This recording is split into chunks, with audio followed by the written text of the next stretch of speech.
PM Modi ने एक ऐसा न्योता भेजा है जो भारत के कूटनीतिक इतिहास में पहली बार हो रहा है।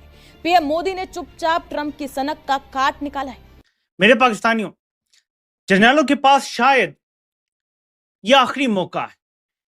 ये वो मोमेंट्स हैं कि जिसमें अगर दुरुस्त फैसले कर लिए गए तो शायद बचत हो जाएगी, वरना ये बहुत बुरा फंसने लगे। And right after Davos, the next weekend, I will travel to India. There's still work to do, but we are on the cusp of a historic trade agreement. Indeed, some call it the mother of all deals.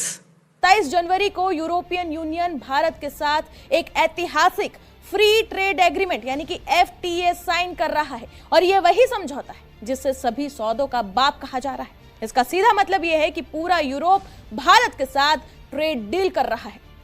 With one of the world's fastest growing and most dynamic continents. EU free trade agreement की बात कर रहे हैं। Germany ये कह रहा है कि हमारे पास सबसे जो सक्सेसफुल ग्रुप ऑफ इमिग्रेंट्स हैं वो इंडियंस हैं। भारत और यूरोपियन यूनियन के बीच में long pending free trade agreement finally climax के बिल्कुल करीब पहुंच गया है और ये सिर्फ बिजनेस न्यूज नहीं है, बल्कि ये कहना चाहिए कि इकोनॉमिक स्ट्रेटजी का एक वाटरशेड मोमेंट है और दशकों के बाद जो अब ये टॉक्स हैं वो अगर सोर्सेस की बात माने तो ये डील जो है ये कभी भी साइन हो सकती है। दोस्तों, क्या आप जानते हैं कि आने वाले दिनों में भारत एक ऐसा ऐतिहासिक फैसला लेने जा रहा है जो देश की अर्थव्यवस्था की दिशा ही बदल सकता है।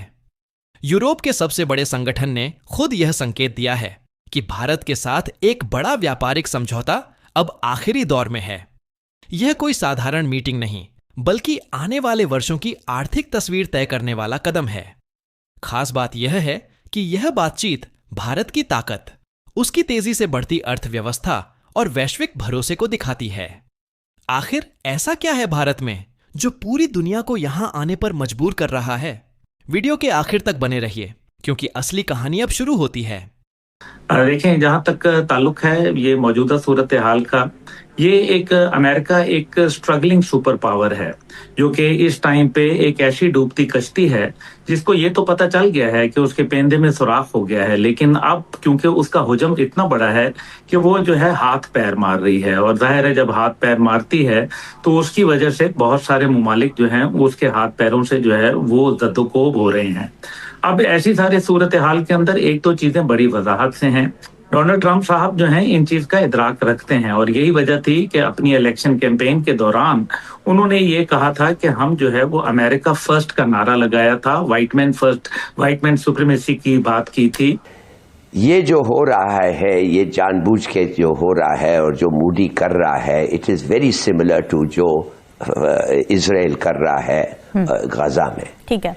और मगर इंडिया का चांस क्या है कि वो प्रूव करना, हम लोगों को एक ही तरीका है बचने का कि इंडिया का डिस्ट्रक्शन को आप उनको समझा दो, हम लड़ेंगे, हम मरेंगे, एंड वी विल इंश्योर कि your destruction will be assured by all means. अगर हमारी लड़ाई हो, मगर फिर भी अगर आप लड़ना चाहते हैं तो फिर आ जाएं। यू मेक ऑफ दैट, कैसे देखती हैं आप इसको? कंट्रीज के साथ तो भारत की आप जानते ही हैं कि काफी अच्छे रिलेशंस रहे हैं हमेशा से और पीएम मोदी को तो कई ने जो है वो अपने सबसे हाईएस्ट सिविलियन अवार्ड्स वगैरह भी दिए हैं और जाहिर है कि वो लोग अक्सर जो बात होती रहती है, कई लोग उनके यहाँ से जब स्टेटमेंट्स आती हैं या वॉर को लेकर बात होती है तो हर तरह की बातें की जाती हैं कि ये मिसाइल बना रहे हैं, वो वाले फाइटर जेट हैं, तो जाहिर है बात की होगी, भारत से की है बल्कि। हालांकि पाकिस्तान के पास तो सर मुझे नहीं लगता कि इतना ज्यादा कुछ है कि हम दे पाए। अब वो JF-17 की बात तो हो रही है, मगर आप जानते हैं सर हमारे यहाँ तो जिसे कहते हैं कि अभी तो हम अपने आप को ही नहीं डिफेंड कर पा रहे, अपने आप को ही नहीं बचा पा रहे उससे, TTP से और बलूचिस्तान में जो कुछ हो रहा है। तो इस तरह की सिचुएशन में अगर हमारे साथ सऊदी अरेबिया डिफेंस डील करता है तो सर वो तो ट्रम्प के कहने से कर रहा होगा। आप तो जानते हैं सऊदीया जो है वो जो कुछ भी करता है वो ट्रम्प के कहने से ही करता है। यहाँ तक कि अगर हमें लोन वगैरह भी दिया जाता है सऊदीया से की तरफ से, अगर हम कुछ कर्जा वर्जा लेते हैं तो वो भी जब तक अमेरिका उनको नहीं ग्रीन सिग्नल देता सर, जब तक वो हमारे साथ काम नहीं करते या हमें नहीं देते। लेकिन अच्छी बात है सर। मतलब आप समझती हैं कि पाकिस्तान जो है वो एक आजाद मुख्तार खुद मुख्तार मुल्क नहीं है, तो पाकिस्तान सऊदी अरब के डिफेंस एग्रीमेंट को आप वैल्यू नहीं करती उस तरह जिस तरह आप समझती हैं कि इंडिया यूएई का डिफेंस एग्रीमेंट होगा? नहीं सर, देखें, जो सऊदीया और पाकिस्तान की जो बात होती है या किसी और कंट्री के साथ, जब पाकिस्तान की गल्फ कंट्री के साथ बात होती है, तो वो गल्फ कंट्री डेफिनेटली अमेरिका के अंडर हैं। ये तो सभी जानते हैं कि चाहे वो ऑयल प्रोडक्शन करती हो या ना करती हो, लेकिन अमेरिका के अंडर वो कंट्रीज होती हैं और उन्हीं की मर्जी से बात होती है। जब भी सऊदी अरेबिया कोई बात पाकिस्तान से कहता है तो कहा जाता है कि जी अमेरिका ने के थ्रू जो है ये मैसेज आया है, और जब अगर पैसे बंद करवाने हो तो सबसे पहले अमेरिका सऊदीया ही जो है वो इस किस्म की कोई बात कर देता है जिससे कि पाकिस्तान को टफ टाइम मिले। तो इसलिए मुझे लगता है कि क्योंकि हमारी जो फॉरेन पॉलिसी है वो बहुत ज्यादा इंडिपेंडेंट मुझे नहीं लगती कि है, और उसकी मेन रीजन जो है पाकिस्तान की खराब इकोनॉमी को ही ठहराया जाता है। इस वजह से लग रहा है कि जब भारत के साथ अगर कोई गल्फ कंट्री आके बात करती है या काम करते हैं तो डेफिनेटली वो एक बहुत बड़ा फर्क आ जाता है सर। उसमें पैसा है उनके पास, अब चाहे आप जो भी कहिए, वो अगर कोई चीज लेते हैं तो वो पेमेंट करके लेते हैं, हमारी तरह उधार पे या कह लेते हैं इंस्टॉलमेंट पे पेमेंट नहीं हो रही होती। तो एक फॉरेन पॉलिसी पर उनकी एक ऐसी हो जाती है कि जो अपनी मर्जी से करते हैं, वो सही हो या गलत वो एक अलग डिबेट है कि कई लोग उनकी फॉरेन पॉलिसी से एग्री नहीं करते या कई लोग करते हैं। लेकिन बहरहाल सर, हमारी तो आपको पता है कि अमेरिका के बगैर तो या चाइना की मर्जी के बगैर सर हम तो कुछ नहीं कर पाते। और आगे अगर हम इंडिया और यूरोपियन यूनियन समिट की बात करते हैं तो आगे ये समिट भी होने वाला है। तो अब सबसे बड़ी बात यह है कि इसमें सबसे बड़ी बात क्या है। यूरोपियन यूनियन की अगर हम बात करते हैं या ईयू अगर मार्केट की बात करते हैं तो $450 मिलियन से ज्यादा का ये जो कंज्यूमर मार्केट है और सबसे ज्यादा हाई परचेजिंग पावर वाला एडवांस रेगुलेटरी मार्केट है। और भारत के लिए जो एक्सपोर्टर्स हैं उनके लिए ये मार्केट बहुत अहमियत रखता है। टैरिफ रिडक्शंस और ड्यूटी फ्री एक्सेस और रेगुलेटरी अलाइनमेंट, जिसमें textile, leather, pharmaceutical, engineering goods और आईटी जैसे सेक्टर्स को ग्लोबल कॉम्पिटिटिव बूस्ट मिल सकता है। और अब फ्री ट्रेड का मतलब है फ्री एडवांटेज नहीं होता।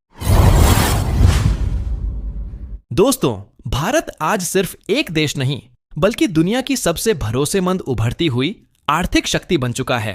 और यही वजह है कि यूरोप जैसे बड़े समूह अब भारत के साथ दीर्घकालीन व्यापारिक साझेदारी की ओर बढ़ रहे हैं। हाल ही में जिस समझौते की चर्चा हुई है वह सिर्फ आयात निर्यात तक सीमित नहीं है, बल्कि तकनीक, निवेश, रोजगार और मैन्युफैक्चरिंग जैसे कई क्षेत्रों को प्रभावित करेगा। यह समझौता भारत के युवाओं के लिए नए अवसर पैदा कर सकता है, छोटे उद्योगों को अंतर्राष्ट्रीय बाजार से जोड़ सकता है और विदेशी निवेश को और तेज कर सकता है। खास बात यह है कि यह बातचीत किसी दबाव में नहीं बल्कि भारत की मजबूत स्थिति को देखकर की जा रही है, जो अपने आप में बड़ी उपलब्धि है। जब विश्व के बड़े संगठन यह कहते हैं कि भारत उनके लिए सबसे तेजी से बढ़ने वाला और भरोसेमंद पार्टनर है, तो यह हर भारतीय के लिए गर्व का विषय है। आने वाले समय में इसका असर रोजमर्रा की जिंदगी पर भी दिख सकता है, जैसे नई नौकरियां, बेहतर उत्पाद और मजबूत अर्थव्यवस्था। यह सिर्फ एक समझौता नहीं बल्कि भारत के वैश्विक नेतृत्व की ओर बढ़ता हुआ एक और कदम है। अगर भारत इसी तरह आत्मनिर्भरता और वैश्विक सहयोग के बीच संतुलन बनाए रखता है तो आने वाले वर्षों में भारत का नाम दुनिया की सबसे शक्तिशाली अर्थव्यवस्थाओं में गिना जाएगा। दोस्तों, अगर आपको ऐसे तथ्य आधारित गहराई से समझाने वाले वीडियो पसंद आते हैं तो वीडियो को लाइक करें, शेयर करें और चैनल को सब्सक्राइब करना न भूलें।